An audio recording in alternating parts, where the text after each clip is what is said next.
I'm used to it. That's because I've talked to you before, so you're all like familiar. Yes, and I'm the bratty sister. That's true. So. That's true. All right, we're kicking off then. So welcome to the Shenmue and Arcade All-Stars Voice Actors Panel.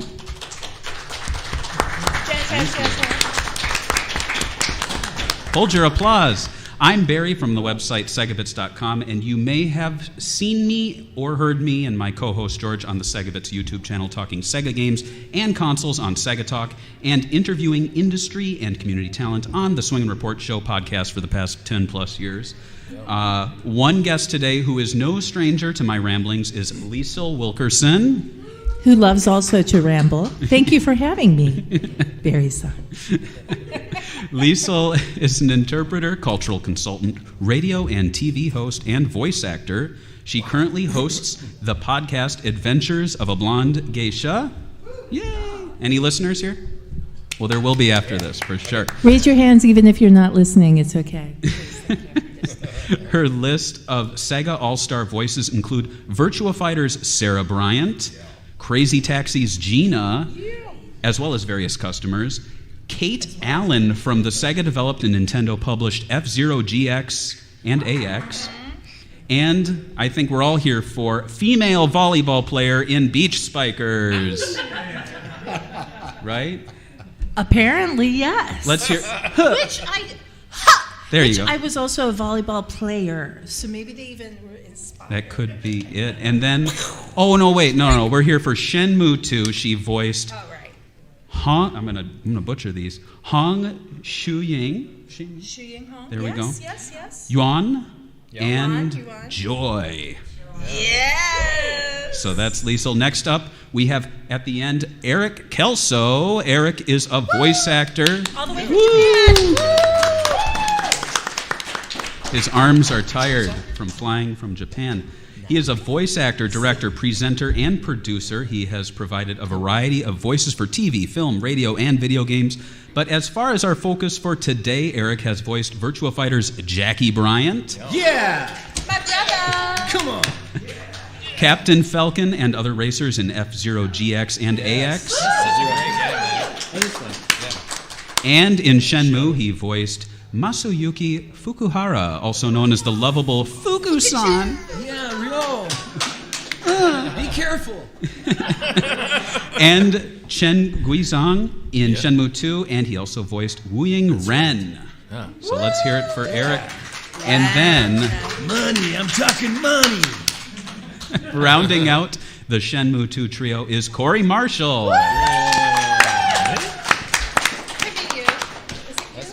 Corey is an actor and voice actor professional who is synonymous with the role of Ryo Hazuki in all three Shenmue games. Corey has a background in dance, attending the State University of New York at Purchase, which is where he auditioned and won the role. I think it was the dancing that really got you. Yeah, it was. Yeah, it was the dancing. Dancing Ryo. Yes. So before we get into Shenmue 2, let's jump back to all of your first voice acting roles at Sega. So starting off with Eric, you voiced Jackie Bryant in 1996's Virtua Fighter 3. Is that the first one? I guess so. Correct me if I'm wrong. He says it. I trust him. Yeah. So was this your earliest role in a Sega game? Could have been. I think that's right. I don't always know the makers of the game. Sometimes we just get called in to do voices for games, and we don't always know who the business behind it. Or the title. And we're not even, there's a lot of, Liesl and I were just talking earlier, but I'd say probably 20% of the games that we've voiced, we're not credited on the credits. Yeah. We don't know the title. They don't give us any credit. It's just all top secret at the time they're making them. And then nobody gets around to really telling us or crediting us. So, but it sounds like that would have been right, because I know that was recorded at Sega Studios in Otori. Yeah. And I know that was with Suzuki-san. Oh, wow. So how did you get the initial role? Like, obviously, you went to them, correct? Or were you a part of a They went to my agency? Okay. Yeah. And so the way it works is you sign up with various agents, and you give your kind of profile and, most importantly, your voice demo. And then they shop you around, or where people just kind of come to them. They have the shop, and companies, whether it's Sega or Namco or something like that, they would go to the voice agents and say, we're looking for people for these different kinds of characters. And they go, well, these are the different people we have who can do those kinds of characters. And then they listen to the voice samples, and they go like, oh, yeah, okay, that guy would be good for Jackie. That probably is what they said for me. And then they call me in, and then you get the part. You don't have to audition, because your voice demo, recorded voice, is your audition. Right. And so I just went to the studio, and they showed me a picture of Jackie, and they said, this is the guy. He's this 20-year-old cocky race car driver. And I gave them some voices. I think the first voice I gave them was something a little more like a Ren kind of voice, or a little bit rough. And they said, no, he's young. He's young and cocky. And so I just kind of give him a higher voice, and they go, okay, a little bit more, and then it became kind of like this. And it's like, yeah, come on. You can't beat me. That's awesome. And, so, what was feel like I'm standing still or something like that. So many different interesting lines Jackie had. So what was the process like? Would they give you like a list of like needs? So like we need like damage, like victory punch. Exactly. You have the vocal lines that you give, and then you have a lot of just reaction sounds and exertion sounds. And it's interesting. Some of them will say like, that you're punching, it'll say like a light punch, medium punch, heavy punch, kick, whatever. And you give them, 3 or 4 versions of that, and then they go, okay, we got at least one we like. But then some of them, like, especially the receiving ones, are kind of funky, because it's like, quick kick to the head. Like, oh, okay. All right. Haven't been kicked in the head before, but okay. And there's a sharp kick to the head. I'm like, all right, what's the difference between those?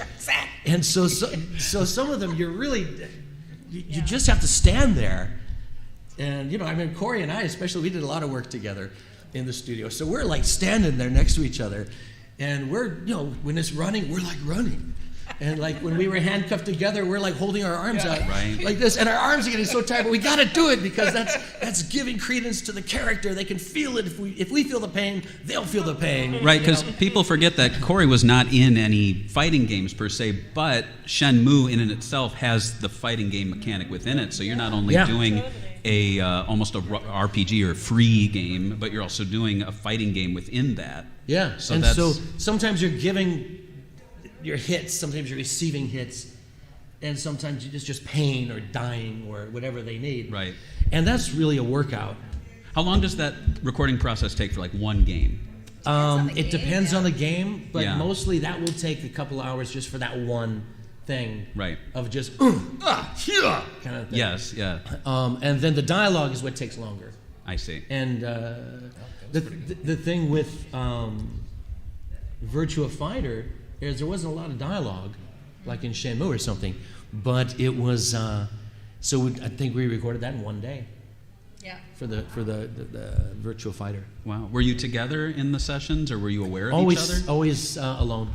Always alone. He was aware of me. Oh. I was aware. Because I could smell her as she left the I'm the pretty studio. one in the family. That's true, I'm that's the better true. one in the family. Well, I think Liesl wants us to talk about her now. So, Always. Liesl, and correct me if I'm wrong again, Liesl, your earliest role in a Sega game appears to be Crazy Taxi. Correct. In which you played... Well, once more, from what I know. From what she knows, yes.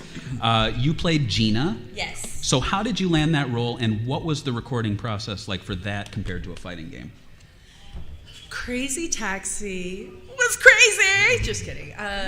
It was a lot of fun because actually one of the companies that was casting for Crazy Taxi is a guy who is considered to be almost like the Ryan Seacrest of radio in Tokyo. Wow. His name is Chris Pepler, and it was Yeah. his Chris Pepler. Remember, it was like his Chris Pepler office. Great voice. Yes. Whoa, hello. Welcome to Tokyo Hot 100. But he was also kind of a mentor of mine. Because I came from radio. And so I started working in radio with him when I was like 18. And then he was in charge of this. And his manager reached out to me and said, hey, we're casting for this. We'd like you to come in. I'm like, oh, yeah, totally awesome. And I get there, and it's like Brian Burton Lewis, who does Axel, who, fun fact, which I've told some of you, I grew up with. So that was kind of bizarre. I babysat him. And he was the voice of the carnival narrator. barker too, Yes. or whatever. Like, hey, come on over, have some fun. Yeah, Yes, exactly. So it was kind of it was almost already like this family atmosphere. Like Mibu, who's also in it, is another really good friend of mine for radio. There were a lot of radio people in that game, actually. So for me, it was just an incredible experience. And then the first time I heard Crazy Taxi, and I mentioned, I think, to a few of you, but I was on a date. Yeah. Oh, I remember that. Yeah. Yes, in Tokyo. A crazy date. And a crazy date. In a text. Yes. So he came to pick me up. I just finished DJing, and he came to pick me up. And we were going to go see a movie. He's like, hey, I want to go to an arcade, because he's a big gamer. I want to go to an arcade. There's like this really cool game I'm really into now. And I'm like, okay, cool. Yeah, sure. So I go in. But once more, as Eric was saying earlier, like, we do one project and then we kind of forget about it because we also are not given information. So a lot of times we don't know the title or anything about the game. We just go in there, do our thing, and then we forget about it. So I had forgotten about it. And so I'm there and I'm watching him play this game and I'm listening and going, man, that voice sounds really familiar. And then all of a sudden, I was just like, oh my gosh, that's me! And I freaked out. And I was like, DJ, we have to go. And so we ran out of the arcade. He's like, what in the heck is wrong with you? Needless to say, we did not have another date after that. But that's the first time I heard my voice. Wow. And Gina was playable in the sequels, but you didn't come back for any additional work. It was just like they didn't bring any of us back. Yeah, it's very interesting. I don't know why. I don't Well, know. because you know. No, you know why? Please. Well, tell because me. they. What a lot of game. Why didn't you bring me back, Corey? Well, so do you want, I'll explain it. Absolutely. Okay, yeah. So a lot of times with a lot of the games that happens for like big game companies and stuff like that, you'll come in and you'll do a voice like Jackie or whatever, and then Sega just owns that like forever. Yeah. You know what I mean? Yeah. And Yes, we know. they will put that voice in multiple games. Oh, for sure. For decades. You know what I mean? So yeah, that's They just do a buyout. Yeah, because I mean, in the case of Crazy Taxi, they just built on the cast. They'd add another 3 or 4 characters every game. That's true. And we talked about this in the past when I had you on, where I would tell you, like, you would go to these events, people would tell you how much you love love your character, but I mean, as far as the work you did, it was, years ago, and you only were in a studio for 2 hours. It's just amazing that you can do, not saying it's like a minimal amount of effort, but it's definitely a short amount of effort. of time. Yeah, and yet here you are, and people are still remembering these characters. Yeah, no, I mean, it's really wonderful. And, for me, like, because I do go to quite a few anime conventions and everything, like I told you. And I was just in Saudi Arabia like 2 weeks ago in Jeddah. And so many people there loved Crazy Taxi. And they were like, oh my gosh, you're my childhood. And I'm thinking, is that a good thing or bad thing? So when you were a little kid, I was already working. How are the drivers out there? Are they crazy drivers? Maybe that's what they were connected. Exactly. Maybe the whole This city is has normal been driving, influenced because there were some crazy drivers. Yeah. So, Corey, Yes. you, of course, play Ryo Hazuki in all 3 Shenmue games. And from what I've read, it was a much different process for you in landing the role. So can you tell us briefly how that happened? Correct. Yeah. On landing the role.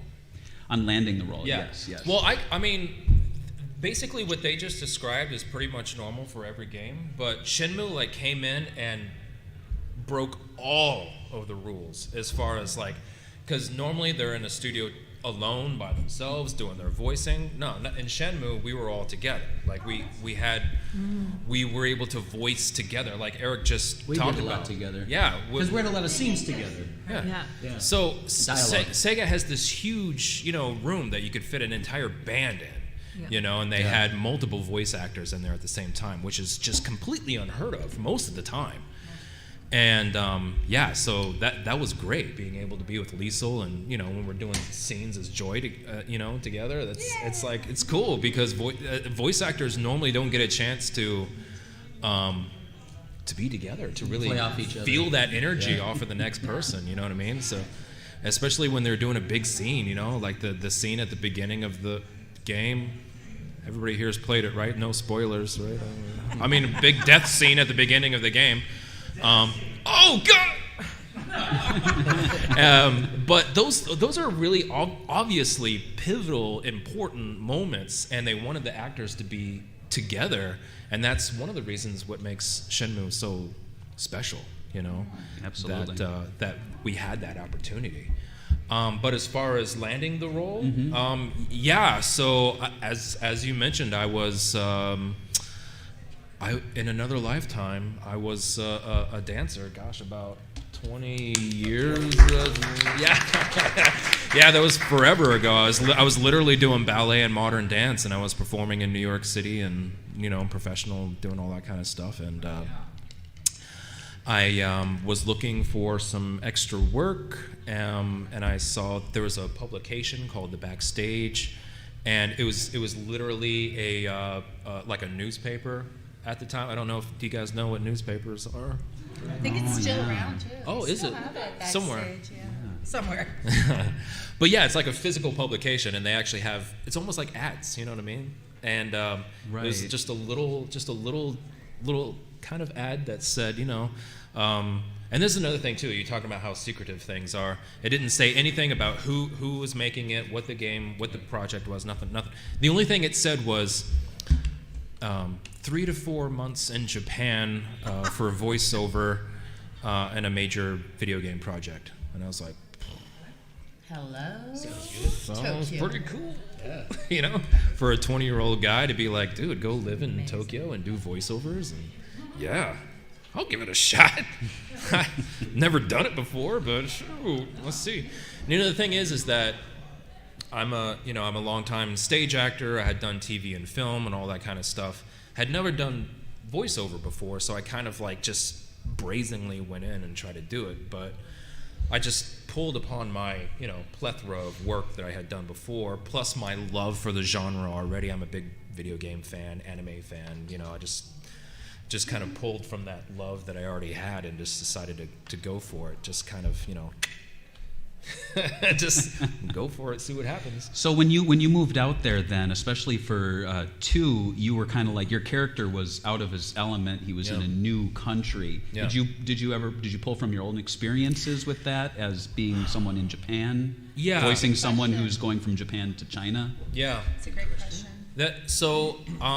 Short answer is yes, absolutely. With Hazuki himself, there's I pulled from a lot of my own personal experience. Again, talking about the movies that I loved, old samurai films and stuff like that. That's why Hazuki has that very stoic character, that tone that he has. I was pulling a lot from old samurai films and the martial art experience that I've had since I've been 7 years old. I'm a constant student of martial arts,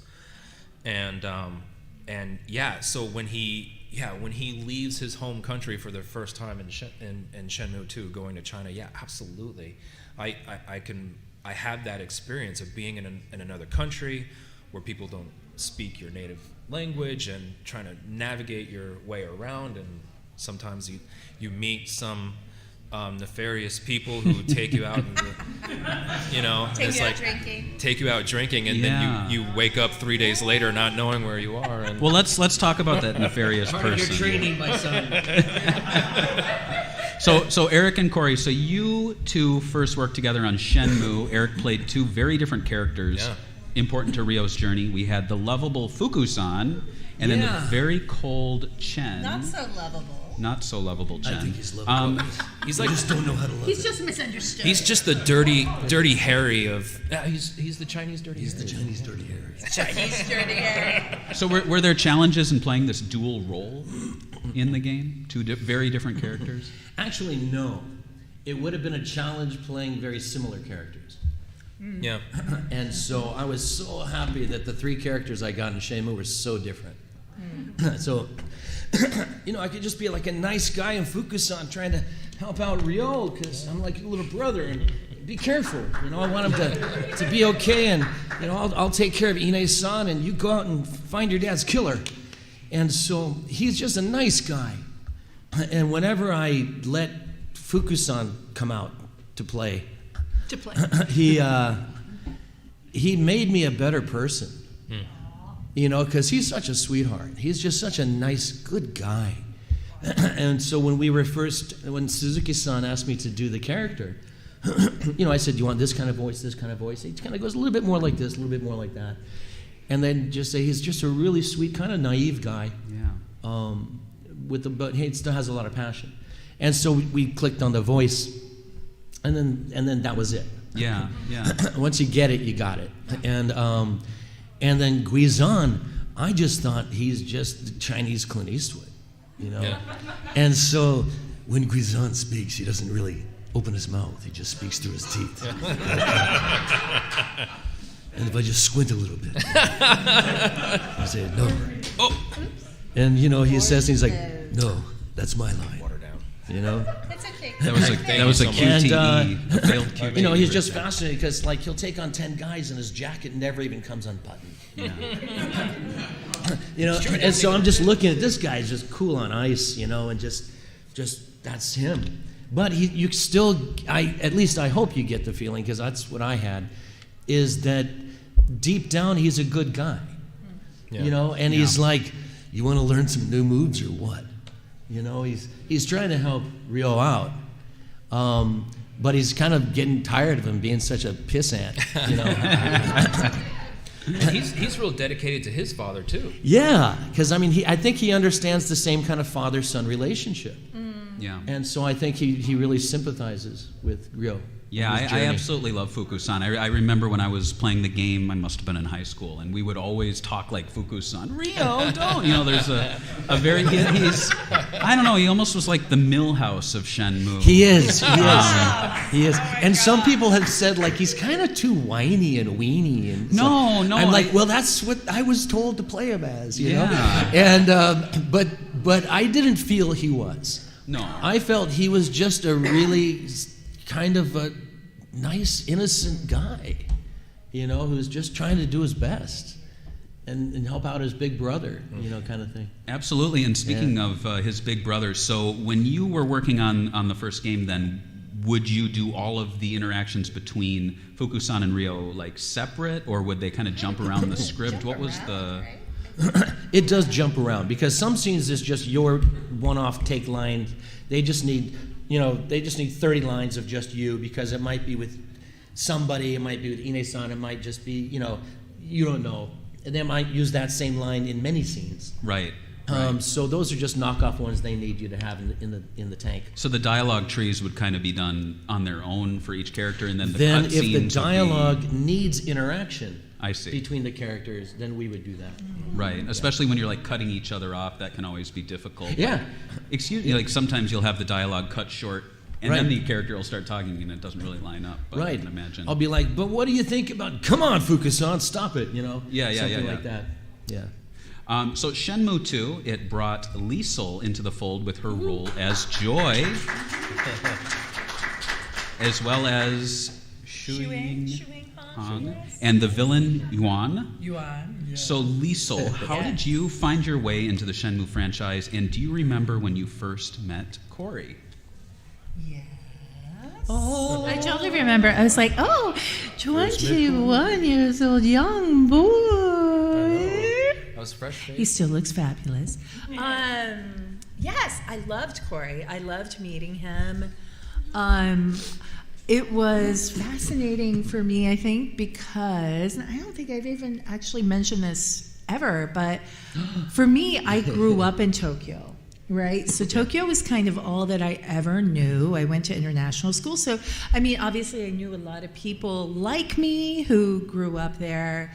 But I think you were one of the first people that I worked closely with that had moved to Japan, who was kind of, young person, moved to Japan for like a project like this, and not like in the business, where you get for work or whatever. So I think you were one of the first people that, for me, so it was really fascinating for me because you had a very different path where you were moving from the States to Japan, someplace you had never lived before. So that was really fascinating for me. And it played up the character dynamic because you're like, go over to this hotel, and Totally. Yeah. Yes. And I loved, and I think I still remember, I think, the audition going to Sega, because we did, like Eric was mentioning, like we went to Sega so many times. It was one of my favorite studios to go to. Yeah. They were very friendly. Like we all knew the engineers. And, of course, in the lobby, they had some of their old school arcade games and so stuff like fun. that. Yeah. So it was always one of my favorite places to go. So I went. Did you audition in person? I know I went to Sega and I had to audition. You didn't have to audition. I don't think for I one? auditioned. I think they just took Got me. it.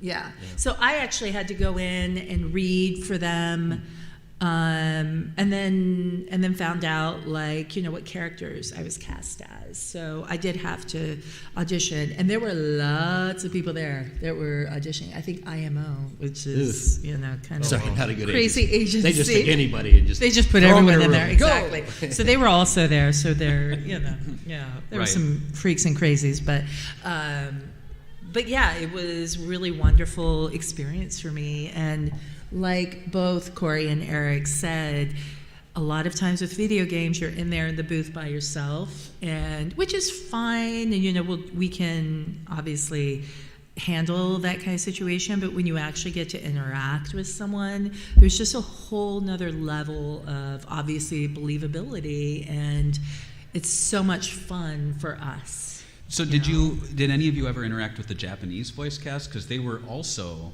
recording in the same studios, I'd suspect. No, it's done separately. That's right? interesting. I mean, I've been doing this for 30 years, and I've never really worked with a Japanese voice actor. Yeah.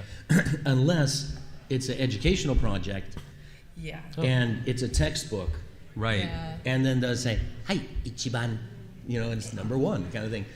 Though in the case of Virtua Fighter 3, weren't you? It was you, but then a lot of Japanese voice actors, correct? Well, it's But you were a separate. completely separate game. Right, kind of I got thing. it. Yeah. They record their game, and then months later we record our game. Yeah. kind of Right, They're because already done. it was unique with Shenmue as well, because I believe in the Japanese language one, there was a character who spoke English, right? Mark?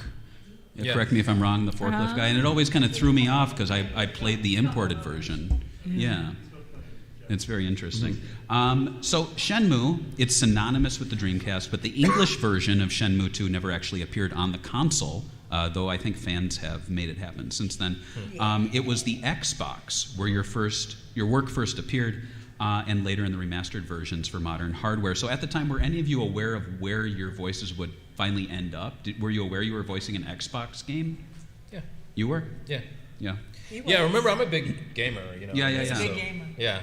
So yeah, I had multiple game systems, and in fact that was one of my big motivations of finally picking up the Xbox, because I had multiple systems already. And it's like, okay, it's time to get an Xbox now because I want to get myself. So and I had been aware of where the English voices were going, and as far as Europe and all that kind of stuff is concerned, or as far as what we're not getting in the States. So then realized, of course, through the whole network of awesome Shenmue fans letting us know Yeah. Yeah, totally. where everything's going to end up as well. Yeah. Because sometimes they'll still tell me things that I'm like, oh wow, really? Yeah. I gotta look. Oh, okay, cool. You know what I mean? So Yeah. they Shenmue fans are so awesome. They often know more than I do. which They, I- Yes. Yeah, absolutely. they There's some in this always know audience more right than now. Yeah. But yeah, for sure. That's one of the reasons why I picked up an Xbox finally. So. Wow. Well, they sold one Xbox then. Thanks. Yeah, just yep. Yeah. Just, Mission accomplished. Eric, you continued on in Shenmue 2 as Wu Ying Ren, a fan favorite character, a new character who acted as a friendly rival to Ryo. I guess in today's language it would be like the shadow to Ryo's Sonic. Frenemies. Yeah. So how did your past work as Fuku-san? It was a and- bromance. Yeah, bromance. It was totally bromance. So how did your past roles in Shenmue affect your approach to Ren? Was there any connection there? Did you try to actively avoid certain character traits to make him unique? Well, as we said earlier, they were all three very different characters in personality and things. I think I had to be careful not to let Guizan's voice go. I mean, not to let Ren's voice go over into Guizan, because Guizan was like this, and Ren is. I just had to add Ren a little bit. Yeah, screw him a little bit there. add a little alcohol. But Alcohol. I think whiskey that on it. helps. Yeah. But I think one time somebody asked me, "How did you come up with Ren's voice?" And I thought it's because of the two Jacks. Because at first I was trying to think of, I always try to think like Guizan's like Clint Eastwood kind of thing. And I was thinking, well, Ren's a little bit more kind of a tough, kind of streetwise guy, but not always so bright, you know? So I'm like, well, when you got a stormy night and you're going down the highway in the Pork Chop Express, you know, just tell him Jack Burton's on the line. You know, and so I thought, Jack Burton, that's good, like strong, tough, kind of stupid guy, but means well. Really stupid. And then I thought, well, but I wanted to make him a little bit more dimensional. So I gave him the second Jack, and so I had him start out like Jack Burton and then end up a little bit like Jack Nicholson. Oh, okay, nice. Because I thought he was also a little crazy. Okay. You know? So he starts a sentence like this and he ends up like this. Sweet. And so that's Ren. Wow. Yeah. The story two of the Jacks. two Jacks. The two Jacks. Have you heard that before? No, that's the first time. Either. That's awesome. Yeah. Now, during Shenmue 2, there was that epic scene racing through the building, handcuffed. I do believe Yuan was there, so it was a big epic moment where all three of you were voicing characters. Yes. Did you ever share the studio together for those scenes, all three of you? For sure. Me and Corey did, but I didn't ever record I don't with think so, with, yeah. Not Liesl. that you won, not that part. It I was don't never, think. it was a duo. And yeah, they definitely wanted the two of us together for that scene because there's so much going on. There's so much back and forth. There's so much love-hate for each other. Yeah, it's just like, I don't know. It's just like that. And there was a lot of like falling down together. Yeah. You know, like we would have to jump over these things. We're like, Yeah, so can you imagine trying to do that separately, right? and we're both like, you know, kind of, you know, because one of us is going longer, it doesn't work. Yeah. You know, so we have to kind of have the same amount of impact and reaction and And it and helps play that we off can each other. see each other. Yeah, we would look at each other and go, Yeah.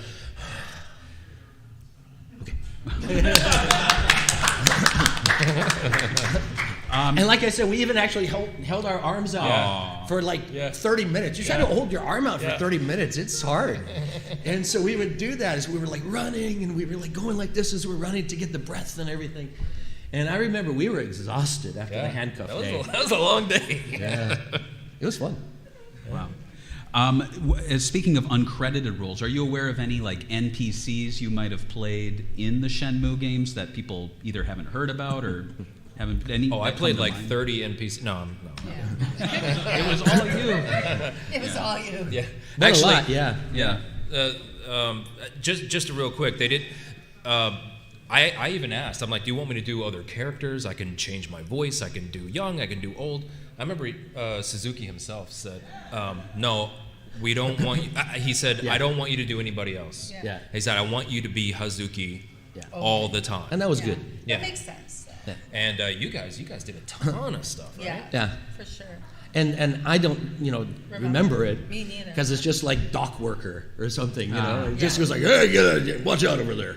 Yeah. And that's it. Okay, next page. Now, I remember, so I would stream on Twitch, and I'd play Shenmue, and I'd play a game. I'd be like, okay, everybody, let's see if we can spot Eric. You guys ready? and we'd listen, and I'd do a dialogue with somebody, and I was like, is that Eric? Is that Eric? I'm like, what do you guys think? What is it in the chat? Do you think it's Eric? And some people will be like, oh, I don't know. I'm like, oh, let's talk to him again. So I talk to him again, and I'm like, but he's kind of got that. He had a little bit of Ren in there. Did you hear that? Did you hear that gruff? And they're like, no, it's not Eric. And I'm like, I don't know. So that was the game that we played. I used It's to Where's Wally? Yeah. Where's Eric? Like Waldo. Yeah. But I have had people ask me and send me scenes, like videos, and say, is that you? And I'm like, I don't know. And then I listen. I'm like, yeah, I think so. Could be. It's like Do you recall, years ago, Liesl, yeah. do you remember doing any like old ladies in the game? Because I remember I'm encountering sure I encountering did. some she's where I'm good at like, old this ladies. is not an old I'm lady. good at old ladies. I am. Where are you going? Like, yeah. Yeah, I'm sure I did. Yeah, same thing. Yeah. Streaming. And I'm thinking, oh wait, I think that's Liesl. That's her, right? Guys? But then once more, like you don't know, and then and it's not just even with Shenmue. It's like with so many other things. Once more, going back to we weren't credited. It was before IMDb. I mean, so there's a lot. It was obviously before social media. So we kind of had no way of knowing. And to this day, I still get people come up and say, "I'm positive this is you." I'm like, could be. And then sometimes they tweak our voices a little Yeah. bit too. So you never know. Yeah. Well, I want to talk about that. So, Corey, in 2019, you returned to the role of Ryo Hazuki for Yeah. Shenmue 3. And with such a gap between 2 and 3, did you find it easy miracle or game. difficult to fall back into the role? Well, no, because we spent so much time. Again, Yu Suzuki asking me not to do anything other than Hazuki. First time I was in Japan was there for 4 months. Second time I was there for 3 months. I was doing the same character every day for 8 hours sometimes. So it was like riding a bicycle, you know what I mean? When I got the dialogue, I saw I was like, oh my, well, of course, it's written down. I mean, that's Hazuki, you know? And I just fell into it, like a dream, you know what I mean? And it's just like, boom, I'm there, I'm back again. You know? And you could find that voice, find that tone. They didn't have to do any sweetening to the... When Yu Suzuki was there in Burbank, he came up to me after we just did a few lines of recording, and we stopped, and he came up to me and he's like, I'm trying to remember exactly how he put it. Of course it was through a translator, but he said something like, I'm so happy to hear that you sound exactly like Ryo, And I guess it's good that I didn't, smoke 20 packs of cigarettes a day or anything like that. I try to take care of myself, but it's very easy for me to fall back into that again, just because I've done it so much for so long, But yeah, it's just he is still a young character, but he is going through a journey. There's a bit of maturity that he's going through, and so I did change my voice. I mean, just ever so slight. I mean, if you were to play 1 and then play 3, you would probably hear it. But from 1 to 2 to 3, it's just these slightest little tiny differences. I remember in Shenmue 1, they wanted me to bring up my voice because I have a little bit deeper voice than Hazuki's normal voice. So they just had me bring it up just a pitch, And I remember as 2 came along, I kind of spoke just a little bit more like myself, and as 3 came along, he kind of matured a little bit more, slightly more emotionally, and especially scenes with the Ren character. I remember doing those voices and of course remembering you in our scenes together, and I just had that kind of that more brotherly feeling, you know what I mean? So I remember sometimes I would do those scenes with Ren, Yeah. and feel that brotherly love. And you know, I think or for clash. Rio is not really an emotional guy. Yeah. Yeah. You know, he's very martial arts, very cool, with a kind of a tough, serious dad Yeah. growing up. You know, he's not like, hey, let's go Yeah. do martial arts. You know, he's you know, a very serious, kind of cool guy. Yeah. But when we were hanging out, our characters, when Ren and Ryo were together, Ren is just such a wild card, kind of a cut up, kind of like, screw everything, let's just kick this guy's ass, you know. And Ryo kind of loosened up, I think, when he was with Yeah, Ren. a little bit. Yeah. And so I think you would see him also say, oh, Ren, oh, that Ren, Yeah. you know, or something, you know. But then he goes and does it anyway. Right? he would kind of have a little more sense of humor, Yeah. I think, and that helped to develop the real character. You think so? Oh yeah. Absolutely. Yeah, absolutely. Yeah, that was For fun. sure. And now, Eric, you didn't return for Shenmue 3, but fans wanted you to return so badly they actually patched you back into the game. Yeah, we did a mod. Yeah, how did that come Shenmue about? Dojo. How did that come about? Fun. It was fun. Well, they just called me. You know, Shenmue Dojo and Patty and those guys, they contacted me and said, you want to do it? I said, yeah. I said, well, I can't pay you anything. I'm like, it's okay. It's fun. I like these guys. And so nobody got paid. It was all for the love of Shenmue. Everything. Everybody, so many people worked so hard on that Yeah. for nothing but the love of doing it.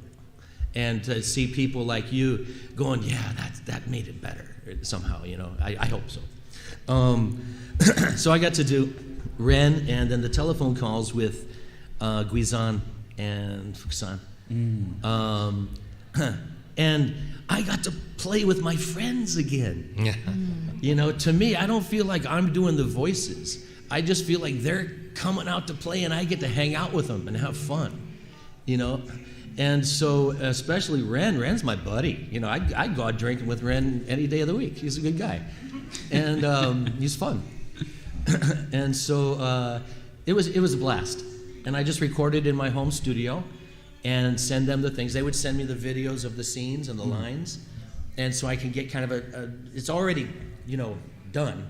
They can't work around me, I have to work around them. And so I had to make sure it fit into that, you know, lip syncing and that part. But I just had such a good time doing it. And everybody worked hard, and I think it came out really well. I mean, if you play it, it sounds like it's really in the game. So I think everybody did a really good job. Absolutely. Can I say something real quick? Like, think about what Eric just said for a moment, right? Like, you know, sometimes you guys go in and you do your job and you don't know what it is. Yep, And all the time. you get paid and it's great. I mean, you love your job, you love acting, but sometimes you, like you said, you kind of forget about it sometimes, right? But you went in and did Shenmue for free, right? Yeah. I mean, like, would you guys go to your job for free? I mean, like, would you? I mean, I don't know, whatever. I mean, if you're a plumber or if you, whatever, right? Like, would you go and work for free for like 3 or 4 days? No, right? I mean, if you really loved it, right? Well, see, here's the deal. This is what makes Shenmue a little bit different, yeah. right? Like, the way that we're talking about it, we really love it. We really care a lot about it. And Eric, And the family. yeah, it's a family. Yeah. That's what makes Shenmue like really different. That's Yeah. why it came back after 15 years. Yeah. It was because the Absolutely. family said, it must come back. Yeah.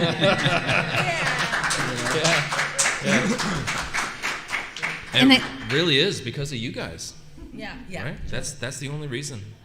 And I think also on this side too, like the cast wise, I feel like we actually really, really enjoy working together. We actually really enjoy each other. Yeah. Like all of us, Paul Lucas, like some of the, incredible people that were on this, like we really do like each other. And I think that, that's a family aspect of it too. And I think there's that synergy between such an incredible fandom, like fan base. You guys have been so supportive.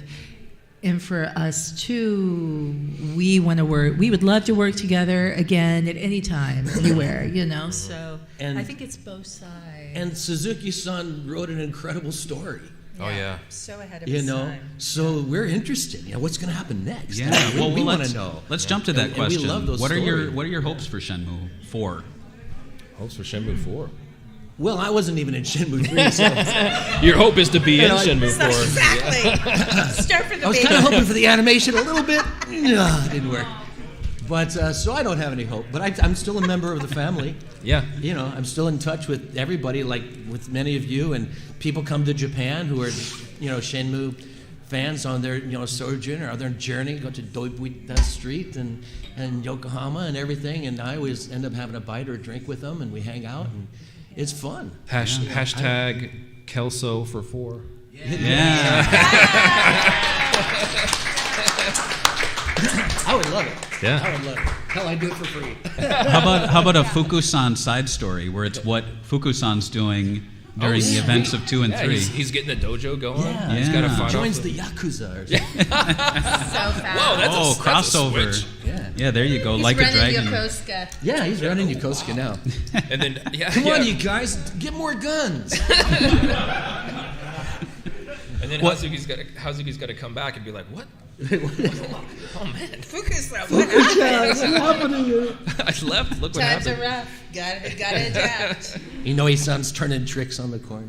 Oh man. Oh boy, this took a turn. Man, Brutal. it's gone down. Took a- It's took gone a- down. took a turn. We Well, need hey, Joe to come and save For us. Shenmue 4. I know there's fans in the audience. Some might have questions, so I don't know if we have a microphone for Q&A.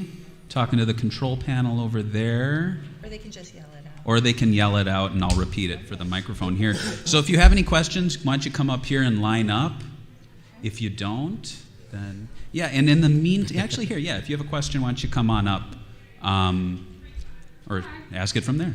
Hi, I was just wondering because I know Corey, your daughter, actually voiced a little part in Shenmue 3. She did. Yeah. I just want to see how does that come around? Maybe Oh my gosh, Eric that or makes sense. Lisa, you all have made connections to help other out to come into the voice acting business. Yeah. So Corey's daughter was in Shenmue 3, and how that came about. That was the Yeah. question. Yeah. So yeah, my daughter is an actress, and yeah, she's kind of started following me a little bit. She's also in dance as well, but she had done TV. She had been in a few shows, music videos, a couple of commercials, you know, all that kind of stuff. And I was doing Shenmue. I was actually doing Shenmue 3, and I noticed that there were some kids in the villages and some young girls around Katana's age, and I was like, hey, wait a minute. I know a kid. Yeah, In a village. and Katana had put together a little voice demo, and she did an audition. She did a voice audition. She didn't end up getting that one, which it was really good. I don't know why she didn't get it, but maybe they went in a different direction or something. She surprised me. But I actually sent that into the voice director, Bill Black, who was there being the director there in Burbank. And he listened to her and was like, oh my gosh, she's great. Yeah, bring her in. And yeah, she did a couple of different characters. She did a younger character. She did the one that you play hide and seek with. You find her up on the roof. Yeah, so that's Katana, my daughter. And there's a scene where Hazuki's doing a QTE and he runs into a young boy and the boy cries because Hazuki runs into him. That was also Katana. Yeah. So yeah, she played more characters in Shenmue than I did. So. Wow. Look at that. Yeah. So she beat me. You know. That's awesome. And she did it when she was like 11 or something. So. So cute. Wow. Such a cute girl. Wow. Yeah. Well, that's awesome.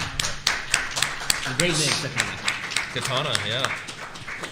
If you have any other questions, you can come on up. Otherwise, they are going to be in the guest room over there, so you can ask any questions that you may have. Otherwise, I had a little game I thought we could play. But if you have a question, why don't you come on up question. first? Yeah, go ahead. Nice. Come on up, bling bling. So this is for Lisa. Yes. And How, thank you for pronouncing my name correctly. how difficult is it to jump between voicing fighting game characters for Tekken and Virtua Fighter? Not too difficult. Like I feel like so say for instance, so Virtua Fighter, Sarah is a little bit similar to Joy, I feel. Like they're actually very close to me. Like I'm a smartass, as you can probably tell. And I feel like there's a lot of that in Sarah, there's a lot of that in Joy. Nina, I feel has quite a bit similarity to Shuing, actually. Like I had, even though they're very different, but they're extremely serious about things, and they're not as smart-assy, you know what I mean? So there was, but then like doing Christy and Zafina were kind of different for me, but I think like for the main characters, it wasn't that different, and I think that I carried quite a bit. Okay. I don't know if I can also ask for Paul. Oh, yeah, go ahead. He's also Tekken Virtual Fighter. Paul and Jackie Tekken, very different characters. Yeah. Jackie's kind of like the, hey, come on, and Paul is like, I'm the toughest in the universe. So, That's such a Tekken thing. it's a very Tekken thing. So the characters are so different. So that was not hard. It was kind of really fun. Nice. But yeah, thanks. Okay. Thank you for the question. Yeah. So before we wrap things up, I just ran. Oh, we have one more? Oh, the cameraman has a present question. Yes, Mr. Cameraman. Yeah, no problem. Just real quick, y'all actually played, I've known him, I play a lot of fighting games, and he asked one of my questions, so thank you for it. Another question I have for y'all is, how much of the fighting game characters do y'all get to like dictate on how they like voice their lines and stuff? Because there's a lot of good lines.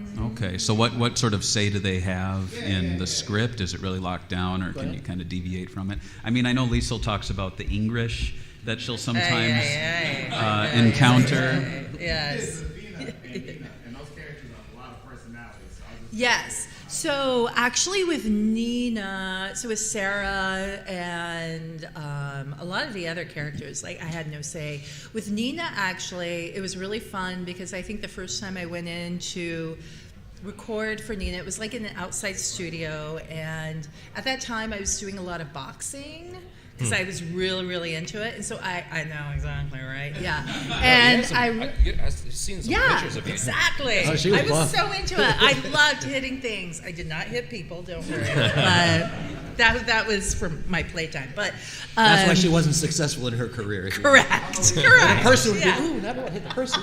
Exactly. But and I just remember it was so funny because I was scheduled to do Nina.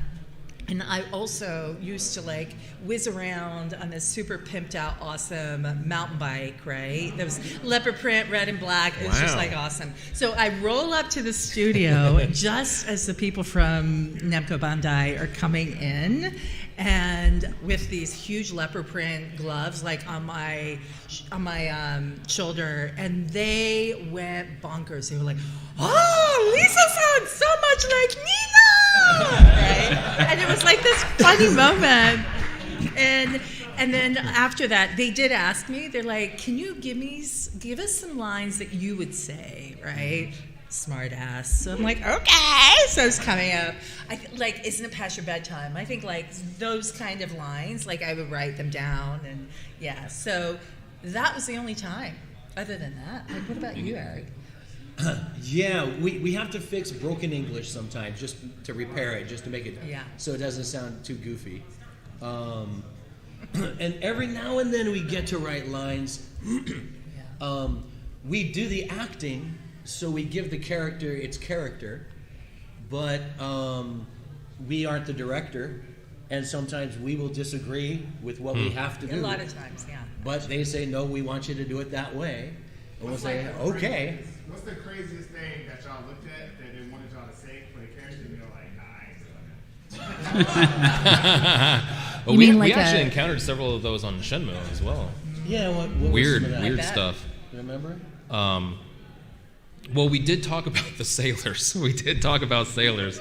Oh, 'Cause- I'm looking for sailors. Yeah, because he's looking for sailors the whole time. And we actually stopped and we were like, so, It's okay. yeah, it's cool. But, I mean, it sounds like he's, Looking for he's looking for a special type of sailor.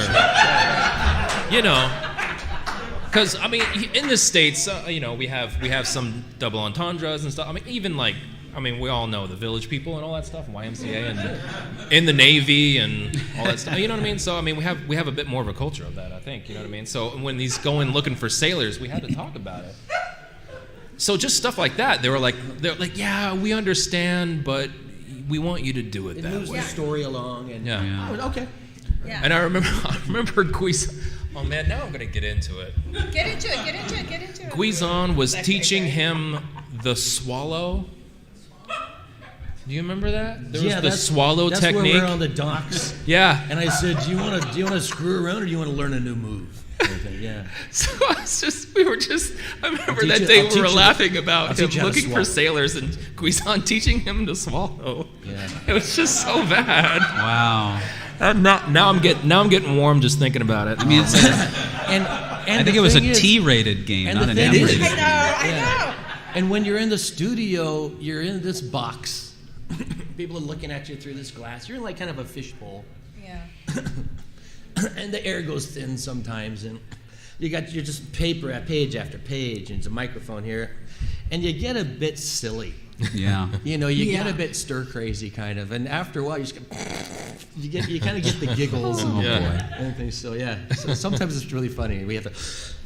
Okay, let's do this. Yeah, especially when you work in Japan. You've been working in Japan for a long time. You already know that there could be some English in your future soon. Like in the movie Lost in Translation, Which I was in. Thank you very much. well, she was in that. Remember the towards the Which? end of the movie. Hot business lady. I know, Towards the end sexy of the movie businesswoman. Where Bill Murray is at in the hotel at the elevators, and this hot blonde woman walks up to him and says, "Oh, you're that guy, aren't you?" Kind of. That was her. Excuse me, aren't you Bob Harris? Oh my gosh, I'm such a big fan of yours. Blah blah blah blah blah blah blah. And he's like, "Shut up, woman," and he leaves. And he's the first person I ever saw that movie with. Remember? It was They Eric. gave her a preview video copy before it came out in theaters, and I went over to her place. We had a drink and we watched the movie, and that was fun. Thank you. Nice. So fun. That was so fun. Nice. Thank you. Patrick. Okay, before we end the panel, this is a request for Eric Kelso and Lisa Wilkerson. Yes. Eric, can you let out the biggest yeah? Oh, there we go. Watch that mic. Watch the microphone. Biggest Yahoo! Okay. Okay. Do we do it together? No, just kidding. One at a time, one at a time. Yeah, and Yahoo. Okay. Yeah! Come on! Yahoo! Better run home to mama now. And could we get an IC from Corey? Super cool. Throat loss. Yes, take. I see. Well, thank you so much to our panelists here. We have Lisa Wilkerson, Eric Kelso, Corey Marshall, the voices of Shenmue, and many more. Thank you so much for joining us. They will be in the other room over there. You can ask any other questions and get autographs and all those sorts of things. Thank you, Barry. Yeah. Thank you for hosting, and thank you guys all for coming. We Thank really you so appreciate it. much, Thank you guys. for your Thank you. support over the years.